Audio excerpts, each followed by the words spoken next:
Your live, interactive coverage with Good Day Maine will begin soon.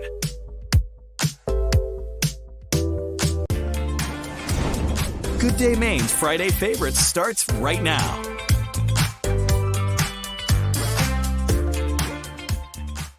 Happy Friday, everyone. We're Yay. Switching it up a little bit this morning.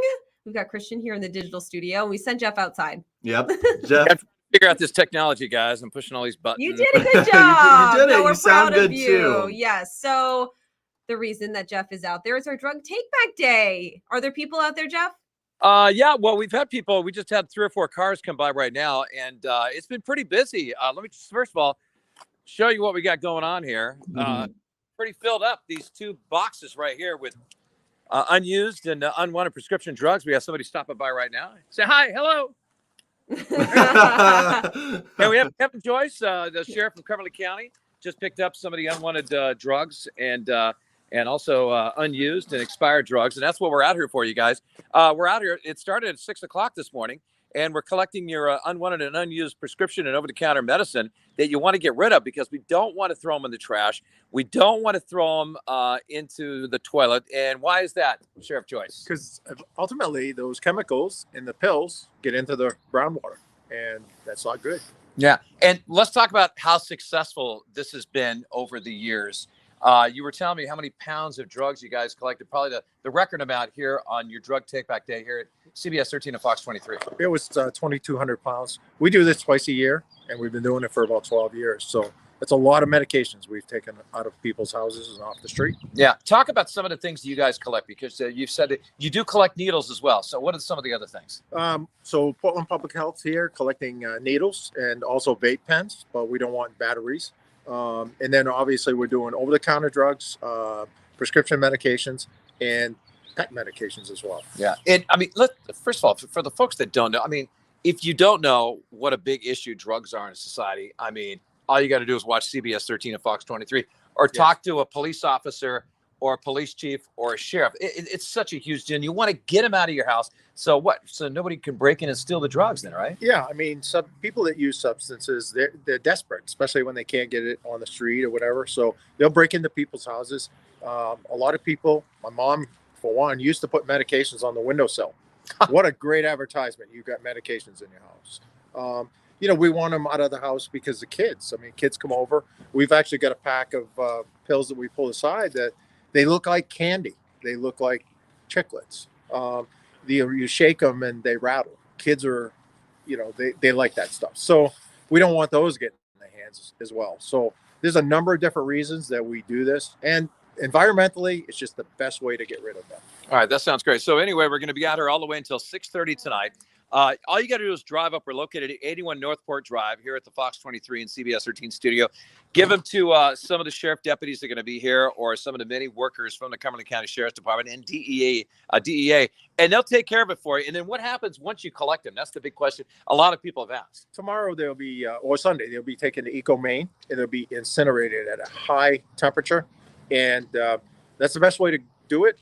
When the smoke comes out of the stack, there's very little, if any, residue that is unhealthy. Yeah, sounds good. Gone just like that. Exactly. All right, so bring them on by. Here's somebody coming on by too. How's it going? Thanks for bringing them by. Getting them off the street, out of your house. So guys, again, until 6:30 p.m. Yep. I'm just excied that, first of all, wait a minute, forgot about the best part, Sheriff. Hold on a second. Look what Sheriff. I know what he's going for. Right? Holy donut. How many have you had, Jeff? I was good this time. I only had one, and I shared with the rest of the Good Day Maine crew. Usually, I probably have like 3. Only one so far. Only one so far. The day is right. young. The day is young. He strategically only ate one before this because he knew we were going to ask. He has had a firm grip on that box all morning. They have not left this night. Box of a dozen donuts in the newsroom for maybe a minute and a half, and look. Oh my gosh, it's empty. Oh, wow. Okay. Well, it is Holy Donut, so not surprised. All right, Jeff. All right, you guys have a great day. Happy Friday, and bring your unwanted drugs here again, 81 Northport Drive. And Sheriff, you'll get rid of them, right? Absolutely. Absolutely. All right. All right. Thanks a lot, Jeff. And great weather for it too, Katie. It is. I was out there this this morning for a couple of live shots, and it was fine. I did need the jacket, but it felt like a nice spring morning. It really does. Yeah, I was kind of surprised too. I was expecting it to feel colder because we started off kind of chilly this morning, but I know. it was pretty nice out there, and we're looking ahead to a pretty nice Friday. Coolest at the coast, but we also have that Sea Dogs game today. Looking good for that at 6 p.m. Bark in the park. Bark in the park. The dogs are allowed to be there today, so that's so much fun and looking pretty good for it. It'll be a little cool. You'll want the jacket, but I mean, it could be a lot worse for a Friday. And hey, at least we're getting the sunny weather today because it looks like some big changes in store as we head towards the weekend. So soak this up, all these 50s and 60s. Yeah, going to be nice out there today, but not so as we head towards the weekend. So tomorrow, cooling down. It's still a fairly quiet day. Good day for outdoor activities. Good day for a run. Cool weather, cloudy. It's perfect running weather, I'd say, tomorrow. Biking as well. And then Sunday, that's your indoor day, especially the afternoon. That's when the rain moves on in. Looks like quite a soaking rain that's going to last us into next week as well. So April showers. Hopefully we get some nice May flowers because we're getting a lot of April showers next week. I know we already had that rain to start the week this week. So, I mean, it is good. I've noticed more green out there, you know, lawns and stuff like that. So we're going to be out doing yard work tomorrow. So, but it looks like decent weather for that. Yeah, it definitely does, especially if you're like really working hard and bending down and pulling things up. Maybe your husband might, maybe and your dad or something like that. Yeah. All right. Well, okay. I want to, since you're here, I want to talk about allergies. Because it's kind of been off and on the past couple weeks because it was really dry and that's obviously not good. Then we had some relief because of the rain, then it's dry again. So does it come down to just the rain? It comes down to the rain and it comes down to the temperatures. And I think what has really made things explode lately is last week when it was in the 80s and upper 70s. I mean, the amount of flowers I saw that bloomed in just one day because of how warm it got. And the trees too, yeah. Exactly. So that just kind of got things going. Then the rain actually made things worse earlier this week because first of all, it's kind of cool. The rain, when it hits plants and trees or whatever, it actually shakes loose more pollen spores. So while it's still wet, it keeps it on the ground, but as it dries up, that pollen gets kicked up again and actually increases the pollen level. So you may get temporary relief when it rains, but in the end, it's just making it worse. So yeah, the rain helped us a little bit earlier this week. Pollen levels have still been high. They'll remain high until we get to early next week, and then we'll get lots of rain.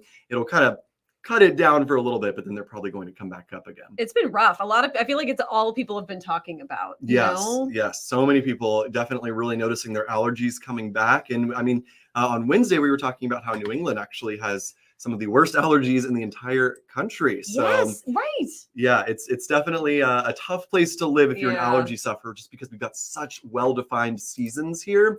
And it just means that everything blooms at one specific time. So all the allergens are all out at one time. All right, so now let's talk about, I'm going to remove that.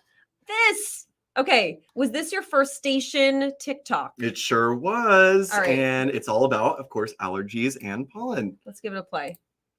Hey Mainers, meteorologist Christian Bridges here. And if last week's really warm weather got you excited for spring, well, it isn't too far away. You've probably noticed a lot of plants and flowers starting to bloom now, and it's making its progress through the state. We'll really start to see things greening up here as we head through the next couple weeks. While it may be a little bit before we're seeing scenes like this on our cars across the state, it's not too far away. Let's take a look at how it has evolved across the country so far this spring. Most of the eastern U.S. has already seen a spring green up, but all this new red area in northern New England, that's from last week's warm weather. It really got things blooming out there about a week or two ahead of when we normally see it every year. And while no major warm-ups like we saw last week are on the horizon, if we do get one, expect a lot more greenery to start popping out and expect a lot more flowers like this. Hey, Mainers, meteorologist Christian Bridges. And it's very keep going. Yes, X out of that.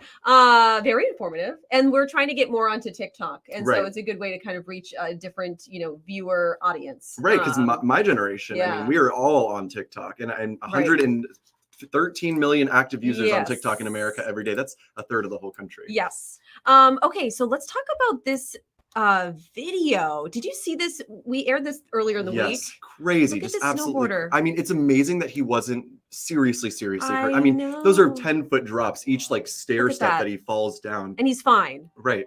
But that's just terrifying. So the snowboarder was at Tuckerman Ravine, I believe. On Mount Washington, yeah. Oh my gosh. And the way he just disappears into that hole. I mean, who knows how I deep know. down that hole goes too? That's really crazy. Imagine being the person up top watching. Oh my, you know, the horror. yeah. Imagine if that's like your brother or your family member, your best friend, and you're just watching them tumbling down a sheer cliff like that. Yeah, very, very scary. Definitely one of the craziest things we saw this week. That's for sure. Yeah, so that was just something that was kind of going viral this week. Also, I'm pulling up some video here of Acadia because this was a last minute ad that I wanted to share with everyone because it's free entry to national parks tomorrow, which is so cool. I think it's because it's next week National Parks Week, I believe. Something like that. Maybe it's a celebration of the anniversary of the National Park Service. Yeah, I want to say that's ringing a bell, but National Park Week National Parks Week, the 22nd to April 30th, and so tomorrow only entrance fees are waived, and including Acadia. It's also Earth Day tomorrow, and that's probably something to do with it as well. That makes sense. We can't say enough great things about Acadia. I really can't. I actually have plans to go at the end of next month. I'm very excited to be back there, and tomorrow not looking like a bad day to head up there, especially because tourism season hasn't really started there yet. Yes. And even though the admission is free, I'm sure it'll be busy. It probably still won't be as busy as a typical summer day. You could probably get a nice solitary hike out there in Acadia.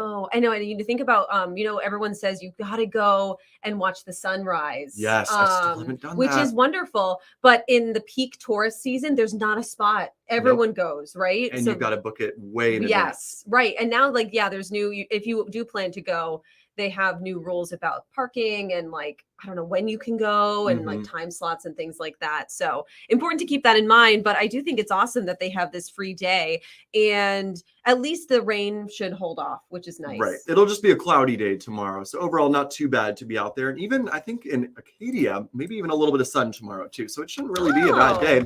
Not too bad to check out the national park. Always gotta love Acadia. It's just such a beautiful place. And just like what you were saying, that when I went the week, I think right before Memorial Day, and it was perfect weather, and it wasn't that busy, but most of the businesses had opened up, which is really nice. That is really nice. And I know May can be very, very hit or miss. So I'm hoping, keeping my fingers crossed, the weather's nice at the end of next month. Okay, here's this final video that I wanted to show everyone. This is just a very, very sweet story about this teen from Maine. He's fighting a rare form of cancer, and he got to throw out the first pitch at Monday's Red Sox game at Fenway. Awesome. And I hope we have video. Oh, that's just the picture. Oh, no, there we go. Okay, sorry, I was in the wrong spot. Okay, so this is Chase from Willer, and he did a great job. I just wanted to show his pitch. And look how happy he is on the field. That's just such a cool experience. There it is. Wow. That was pretty good. And with the crowd roaring around you and everything, that must be such a cool experience. I'm sure he'll remember that forever. I know, 13 years old. He's battling DIPG, a rare fast-growing tumor that forms in the brain stem. And I just love that the signs for supporting him. And then that picture with his family, that is awesome. Fantastic. So Chase, we just wish you all the best. And I'm so glad you got to have that experience. That's really awesome. All right. Should we pull this up again? Just to show let's pull up the weekend forecast one more time. Let me go back to it. There we go. Present. There we go. Window. I don't know why it's not. Oh, that's the one. Okay. Yes. Yeah. And then there we go. There we go. Perfect. Okay, all right. Here's a look at our weekend forecast. Get outside today. I'm going to say that over and over because big changes in store as we head towards the weekend. Tomorrow won't be a bad day. It'll still be dry. Great for maybe some lawn cleanup or biking or running or just being outside. Not too bad on Saturday. It will be overcast. And then we've got the rain moving in as we head into Sunday afternoon. So Saturday, definitely the better day. But overall, we'll be dry until late Sunday afternoon. So for the most part, the weekend is pretty dry. It's next week when things really get wet out there. All right. Well, we were spoiled. Yes. 80 in April. I mean, savor that. Think back to those good times, and eventually we'll get some improvements. Eventually, likely we'll have to wait till May. I think the whole rest of April is kind of a wash at this point. So we'll make it through though, as we always do, and it'll be summer before we know it. Yeah. So. All right. Well, everybody, thanks for tuning in. Have a wonderful Friday, a wonderful weekend. Enjoy, and we'll see you Monday morning on Good Day Maine. See you Monday.